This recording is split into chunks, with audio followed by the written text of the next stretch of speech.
আজকে এই জুলাই আন্দোলন ছিনতাইয়ের পায়তারা করা হচ্ছে। জুলাই চার্টারকে আজকে পদদলিত করে পার্লামেন্টের স্বেচ্ছাচারিতার পরিচয় দেওয়া হচ্ছে। আপনারা নিজেরাও জুলাই সনদের বাস্তবায়নের পক্ষে হা ভোটে ভোট দিতে বলেছেন।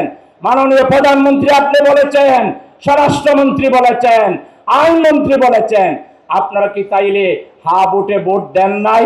আপনারা পার্লামেন্টে পরিষ্কার করবেন। এই শ্রমিক ভাইদের বিভিন্ন সুযোগ সুবিধা নিয়ে তাদের ঈদ বোনাস, তাদের ওভার টাইম যে পাওনা এবং কর্মক্ষেত্রে তারা যখন কোনো দুর্ঘটনার শিকার হন, এই শ্রমিক ভাইদের দুর্ঘটনার সময় মালিকরা কিংবা কর্তৃপক্ষ কিংবা রাষ্ট্র কি দায়িত্ব পালন করে, তাদেরকে অবহেলা এবং অযত্নের মধ্যে এই শ্রমিক ভাইরা আমাদের জাতীয় উন্নতির জন্য তারা ভূমিকা পালন করে। শ্রমিকদেরকে যেভাবে সম্মান দেখানো দরকার, তাদের মজুরি কাঠামো যেভাবে হওয়া দরকার, কিছুদিন এক বছর আগে বোধহয় আমাদের সম্মানিত আমিরে জামাতের গঠিত বিদেশের চায়নার একটা সফরে আমার যাওয়ার সুযোগ হয়েছিল। আমি দেখলাম রাস্তায় ঝাড়ু দিয়ে একজন শ্রমিক ভাই তিনি কার চালিয়ে একটি গাছের ছায়ায় এসে কার পার্ক করলেন, তারপর রাস্তায় কাজ করতেছেন। আমি ওখানকার যারা আমাদের ডেলিগেশনে ছিলেন জিজ্ঞেস করলাম ব্যাপারটা কি, বললেন এখানে শ্রমিকদের মর্যাদা এরকমই, যারা রাস্তার ঝাড়ু দেয় তারাও কার চালিয়ে এসে কর্মক্ষেত্রে তাদের দায়িত্ব পালন শেষে আবার কার চালিয়ে চলে যায়। এই জন্যই চায়না এত উন্নত হতে পেরেছে।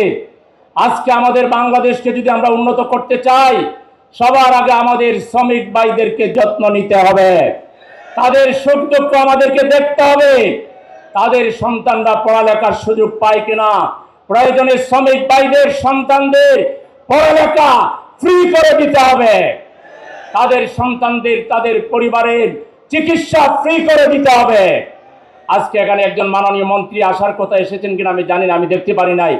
তিনি যদি এসে থাকেন, সরকারের পক্ষ থেকে আমাদের জুলাই বিপ্লবোত্তর যে সরকার, এই সরকারকে দায়িত্বশীল হইতে হবে, মানবিক হইতে হবে। যদি আমরা দেশকে সামনের দিকে এগিয়ে নিয়ে যেতে চাই, তাহলে আমাদের শ্রমিক সমাজকে গুরুত্ব দিতে হবে, তাদেরকে যথাযথ মূল্যায়ন করতে হবে।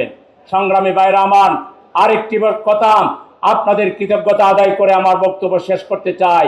গত জুলাই আন্দোলনে, এই আন্দোলন ছাত্র সমাজ ডাক দিয়েছিল।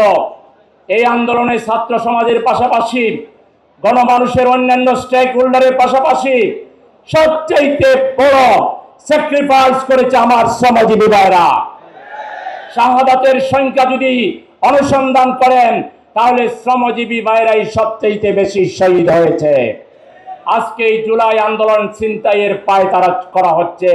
জুলাই চার্টারকে আজকে পদদলিত করে পার্লামেন্টের স্বেচ্ছাচারিতার পরিচয় দেওয়া হচ্ছে।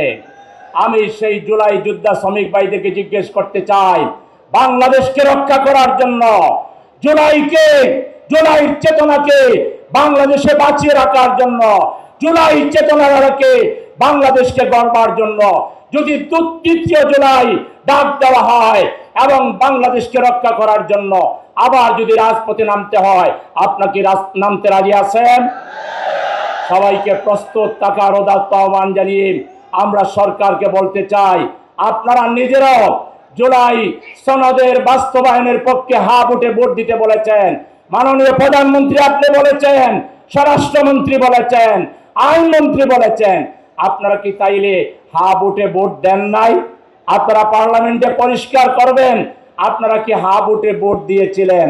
যদি দিয়ে থাকেন, তাইলে এই দ্বিচারিতা কেন গুরুত্বপূর্ণ অধ্যাদেশগুলোকে ইনএফেক্টিভ করে শুধু দায় সারাগুছের যেগুলোর কোনো কার্যকরী ভ্যালু নাই, সেগুলো পাশ করিয়ে নিয়ে জাতিকে ধোঁকা দেওয়ার চেষ্টা করছেন। এটা দেশের শ্রমজীবী মানুষরা মেনে নিবে না। আপনারা কি এটা মেনে নেবেন? সুতরাং আবারও সবাইকে ঐক্যবদ্ধভাবে দেশ বাঁচাবার জন্য, জাতি বাঁচাবার জন্য, বিশেষ করে আপনারা দেশের জন্য রক্ত দিয়েছেন, আগামী দিনে এই বাংলাদেশে কোরআনের সমাজ প্রতিষ্ঠার জন্য যদি রক্ত দেওয়া লাগে, আপনারা কি প্রস্তুত আছেন? you.